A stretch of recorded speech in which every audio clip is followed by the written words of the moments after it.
Thank you, Chairman. Secretary Kennedy, thanks for coming out here today. I just wanted to start by asking, are you familiar with the Limb Loss Resource Center? Limb Loss? Limb Loss Resource Center. Are you familiar with this? Remind me what it is. So this is really important. It's the only federally funded resource center dedicated to providing reliable information, support, and assistance to individuals with limb loss as well as limb difference. It doesn't ring a bell?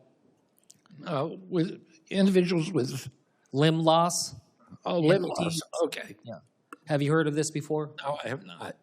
I just raised this with you because you are proposing to eliminate it. And I wanted to ask you why. Well, I'm happy to talk to you about it. You know, we've been asked to make cuts across the department of 12%, and, you know, nobody, I don't think Russ Vought wants to cut our department. Nobody in our department wants to cut it. We have a $39 trillion debt, and maybe maybe there was a conclusion that these were duplicative services. I don't know. I'm happy to talk to you in your office. Look, here's what I'll raise is, you know, I heard from a disability leader who used this center for resources when they needed help. You know, this budget that you're proposing zeroes out the dedicated funding for this.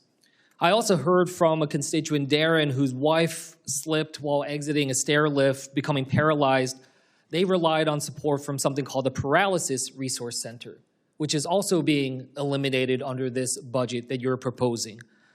And I'll just read through. So the Paralysis Resource Center, Limb Loss Resource Center, Voting Access for People with Disabilities, University Centers for Excellence in Developmental Disabilities, the Developmental Disabilities Projects of National Significance. 5 projects there that right now are slated for elimination of dedicated funding.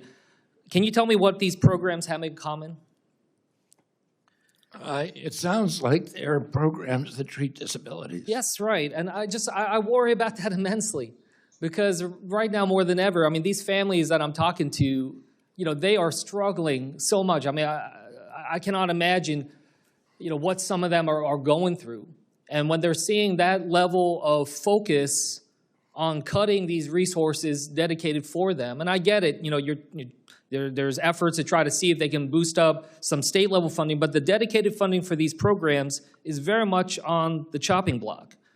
And I guess I just wanted to ask you, would you reconsider funding for these programs? I'm happy to talk to your office about that. The other thing I wanted to ask you, because it raises, you know, again, these are all programs that are focused on disability, and it worries me that there's not a prioritization of supporting the disability community and Americans with disability.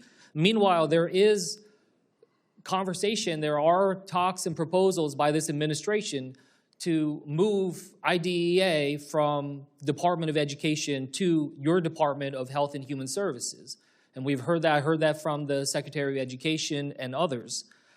I think that, you know, I'm hearing from a lot of families that are very concerned, profoundly concerned about this kind of shift. So I wanted to ask you, will you oppose the idea and proposal of this move of IDEA from the Department of Ed to Health and Human Services? I will not.